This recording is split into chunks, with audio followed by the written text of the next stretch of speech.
HLO training app पर सर्वप्रथम login करने पर आपको यह इंटरफ़ेस दिखाई देगा, जिसमें सबसे पहले आप रिफ़्रेश बटन को दबाकर अपने सेल्फ इन्यूमरेशन आईडी जितने भी आपके एचएलबी में हैं उसको आप डाउनलोड कर सकते हैं।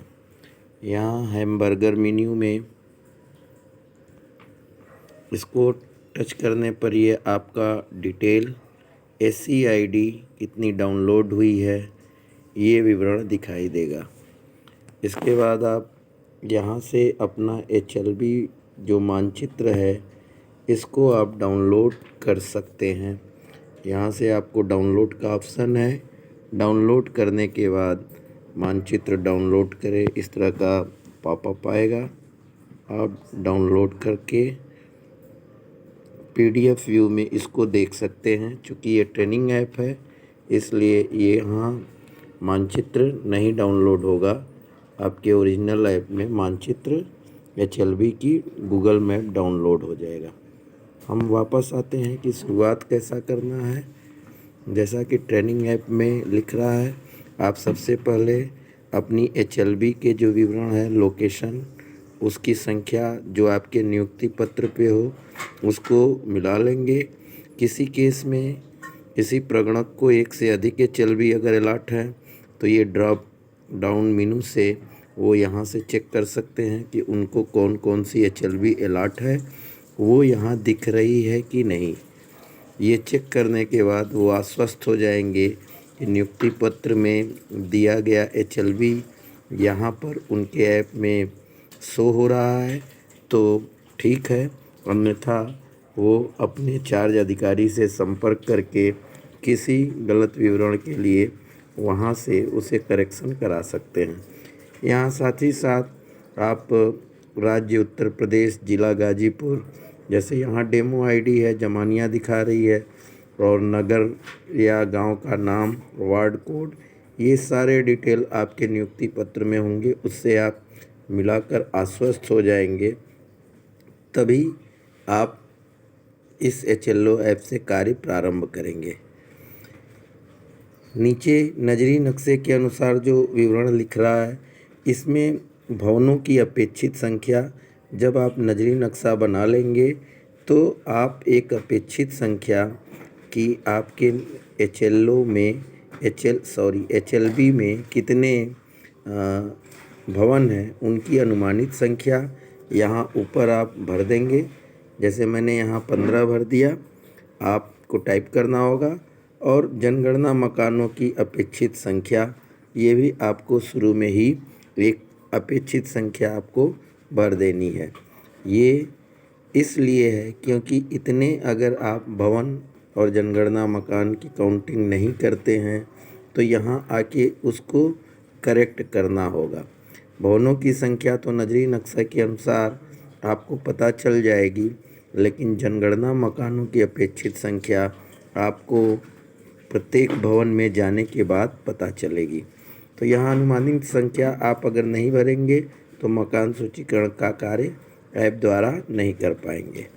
फिर हम आते हैं मकान सूचीकरण का कार्य। ये नीचे का बटन को जब हम दबाएंगे तो प्रारंभ तिथि की जानकारी, ये चूँकि एक टेस्ट ऐप है इसलिए इसमें लिखा हुआ है कि इस ऐप में प्रारंभ तिथि 21 तक डाले गए सभी डाटा को परीक्षण डाटा माना जाएगा और 21/5/26 को हटा दिया जाएगा।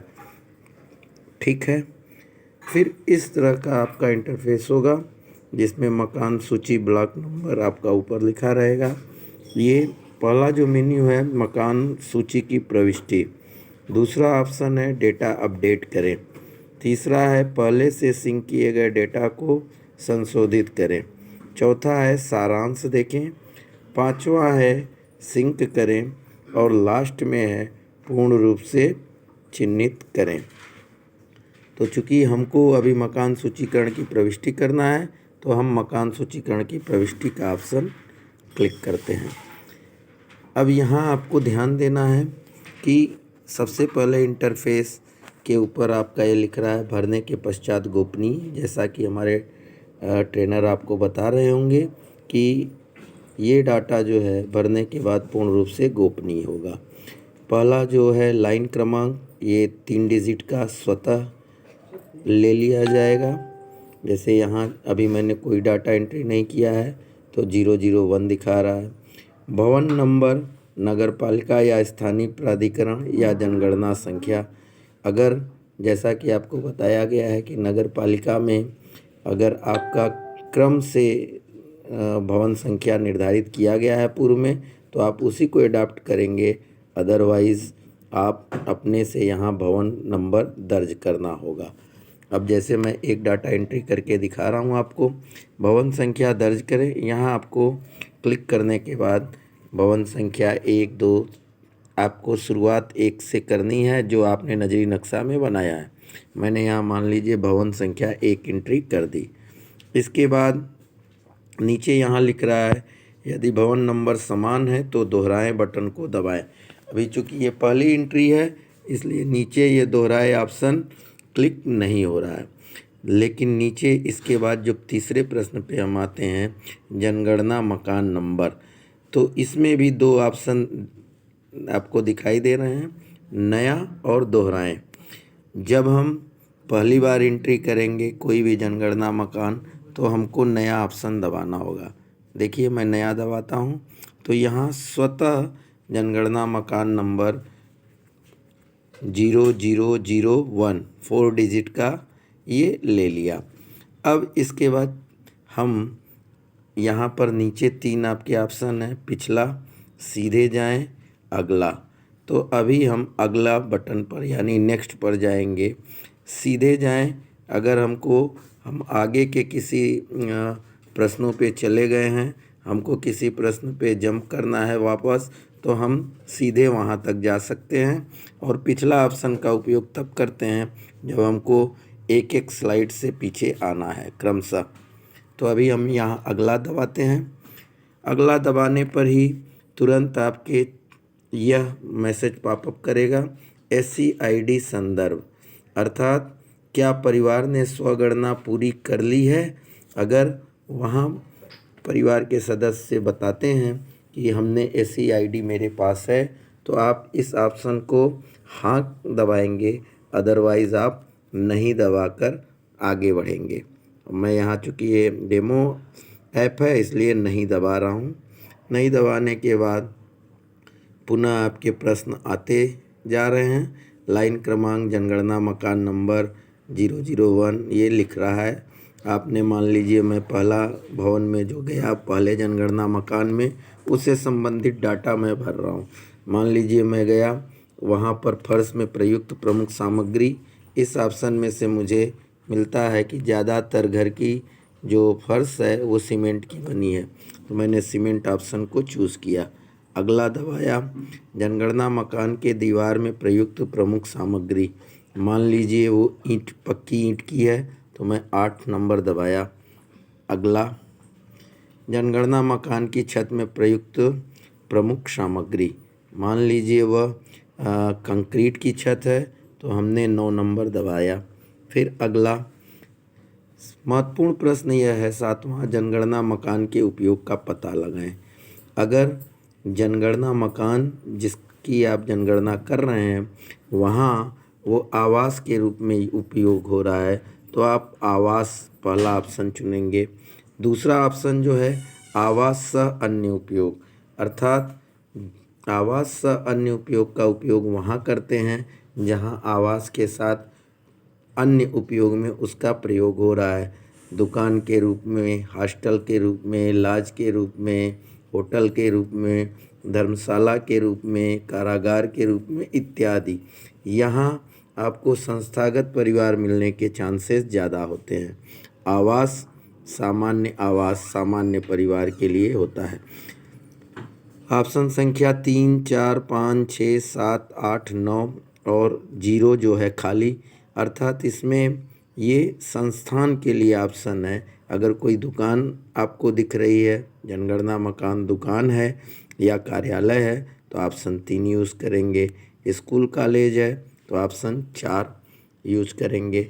मान लीजिए जो मेरा पहला जनगणना मकान है वो आवासीय है, तो मैं ऑप्शन 1 आवास चुन रहा हूँ। यहाँ पे टिक करने के बाद दो ये एक ऑप्शन नीचे खुलता है, लॉक है, संस्थागत है।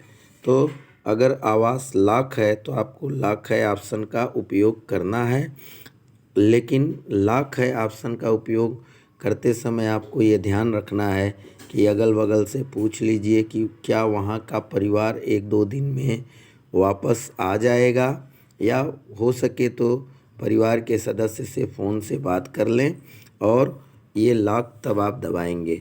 नहीं है लॉक तो आप आगे बढ़ जाएंगे। मैं सामान्य बात बता रहा हूँ, इसलिए अभी मैं लॉक को बहुत डिटेल में नहीं बता रहा हूँ। अगला मैं बटन दबाता हूँ। जनगणना मकान की स्थिति 8वां मुझे मान लीजिए अच्छा दिखा तो मैं अच्छा पे क्लिक कर गया। फिर यहाँ पर आप देखिए जैसे ही मैं गया तो परिवार के मुखिया से संबंधित विवरण और 9वें में परिवार क्रमांक ऑटोमेटिक 3 डिजिट का 001 ले लिया।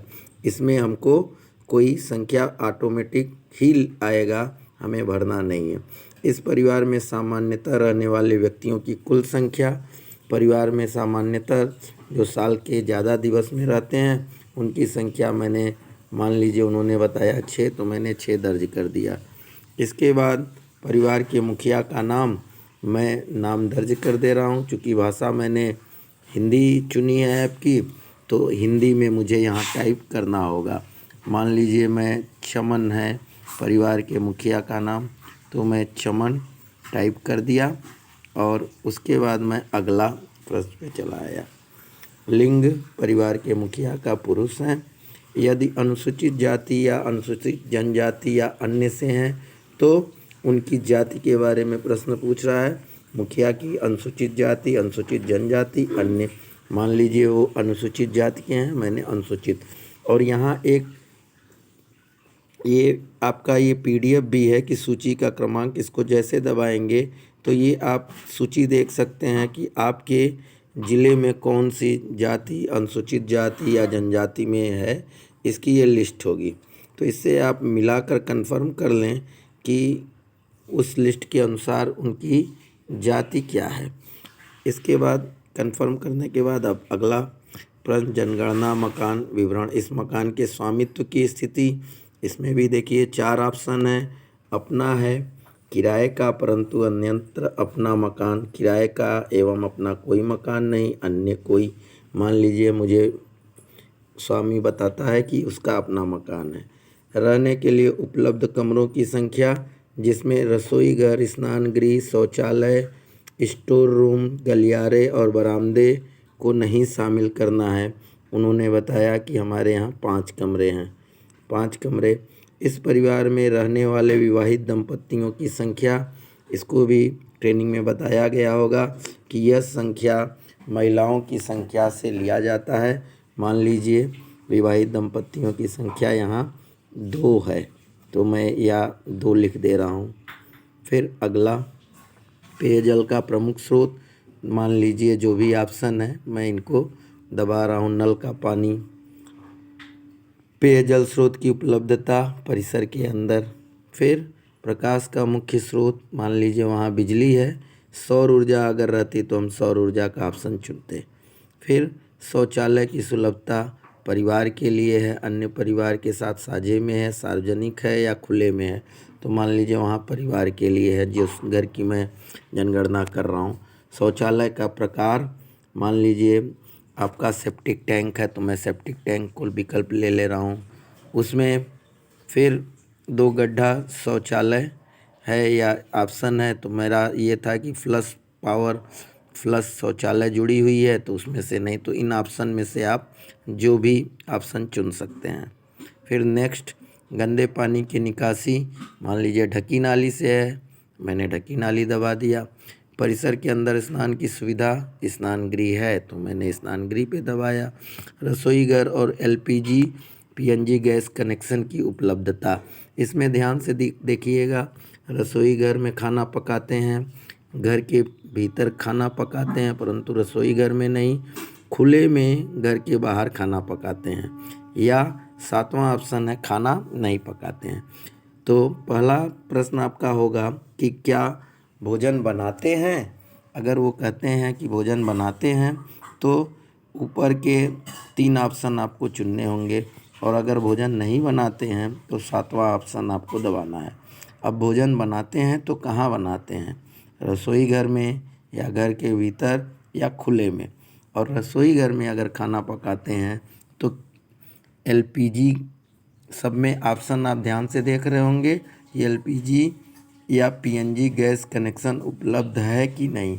अगर उनके पास उपलब्ध है, जैसे हम जिस घर की बात कर रहे हैं उसमें रसोई घर में लोग खाना पका रहे हैं और एलपीजी पीएनजी गैस कनेक्शन उपलब्ध है, तो हमने पहला ऑप्शन चुन लिया। अगला, खाना पकाने के लिए प्रयुक्त प्रमुख ईंधन। हम उनसे बात करेंगे कि किस ईंधन का वो प्रयोग करते हैं। जैसे मुझे बताया कि एलपीजी का मैं प्रयोग करता हूँ, तो मैं एलपीजी।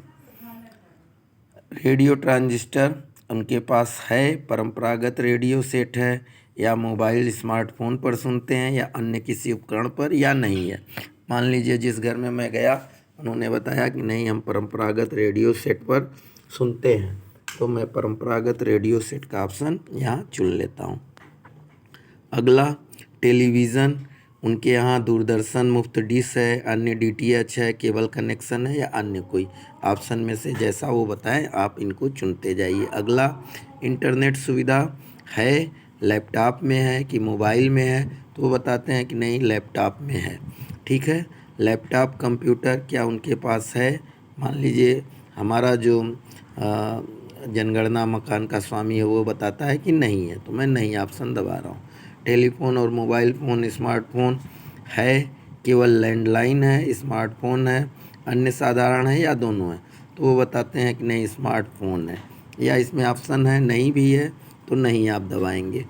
अगला है साइकिल और स्कूटर मोटरसाइकिल, क्या उनके पास, गृहस्वामी के पास साइकिल है, स्कूटर मोटरसाइकिल है, दोनों है कि नहीं है।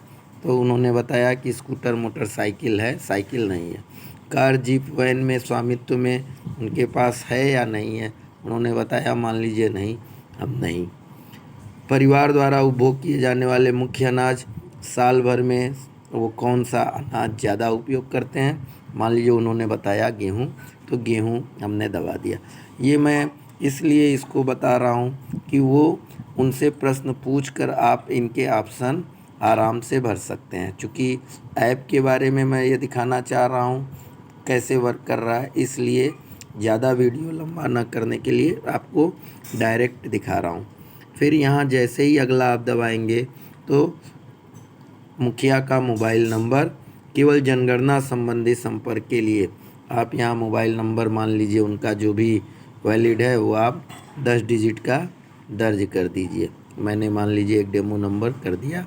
अब सबमिट करें आप बटन दबाएंगे तो ये फाइनली एक बार आएगा कि आपने क्या क्या भरा। जैसे क्रम संख्या आ गया, भवन नंबर आ गया, जनगणना मकान नंबर, ये सारा जो आपने आंसर दिया है, एक बार आप क्रम से स्क्रॉल करके इसको देख लीजिए। अगर कहीं आपको कोई दिक्कत आ रही है तो आप इसको एडिट कर सकते हैं, रद्द कर सकते हैं, अन्यथा इसकी पुष्टि कर दीजिए।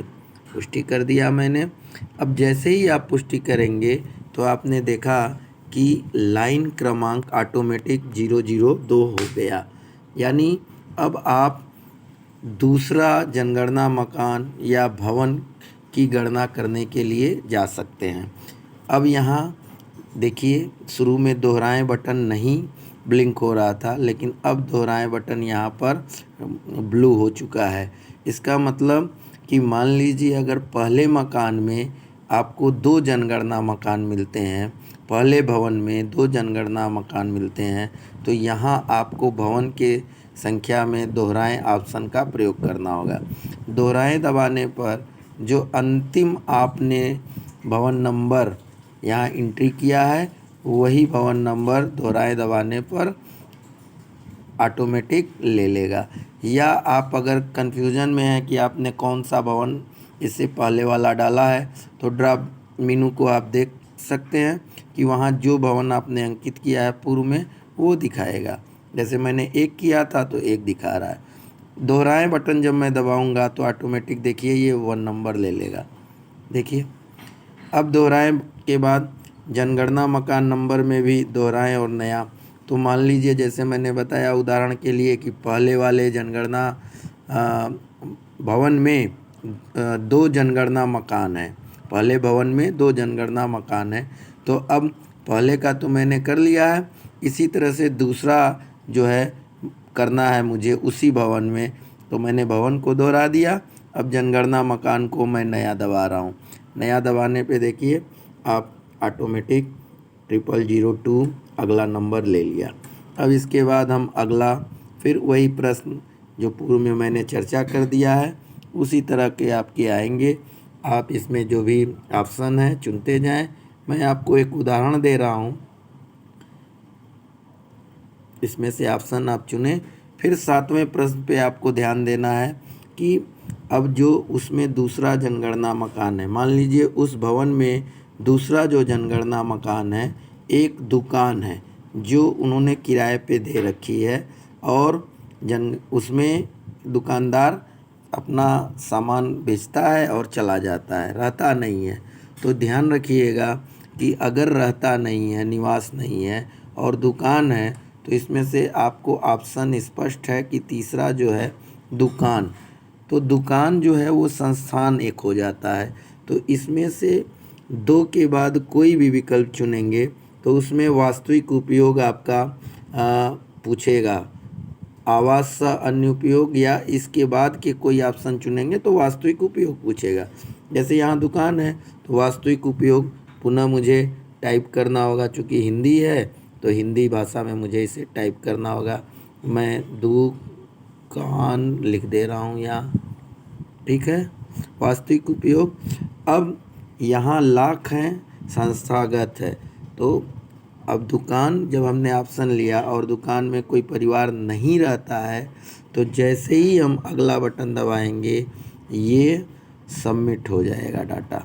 देखिए अब ये आ गया उत्तर समीक्षा, क्योंकि अगर वो संस्थान है, दुकान, विद्यालय, इस तरह का जहाँ कोई परिवार नहीं रहता है तो इस तरह के आगे के प्रश्न ऑटोमेटिक समाप्त हो जाएंगे। जैसे ही हम पुष्टि कर दिए अब पुनः आपका देखिए हम फ्रंट पर आ गए 003 भवन संख्या। भवन हमें नहीं दोहराना है, मान लीजिए तो हमने भवन को मान लीजिए हम अभी एक उसमें जनगणना मकान 00 जो 2 है, मान लीजिए हमें ये देखना है कि जनगणना मकान नंबर कब दोहराना है। जैसे भवन मान लीजिए हम पुनः दोहरा रहे हैं तो भवन संख्या 1 हो गया। अब जनगणना मकान जो इससे पहले 002 0002 जनगणना मकान था, मान लीजिए उसमें आपको 2 परिवार रहता हुआ मिल गया। इस दशा में हमको जनगणना मकान नंबर अब नया न लेकर दोहराएं ऑप्शन दबाना होगा। दोहराएं दबाने पर जनगणना मकान नंबर 0002 हमारे ऐप के अनुसार इसको ले लेना चाहिए। देखिए अब ये पूछता है आप जनगणना घर को दोहरा रहे हैं, कृपया पुष्टि करें। जनगणना घर को दोहराते समय ये ऑप्शन ज़रूर आएगा कि जनगणना घर को दोहरा रहे हैं। तो आप हमेशा दिमाग में रखिएगा जनगणना घर को कब दोहराते हैं, जब एक ही जनगणना घर में 1 से अधिक परिवार रहते हैं तब। अब हमने पाया कि वहाँ 1 से अधिक परिवार रह रहे हैं तो हम पुष्टि करें, दबा दिया। तो जनगणना भवन नंबर वही है लेकिन आपका उसमें परिवार संख्या जो है वो बढ़ जाएगी।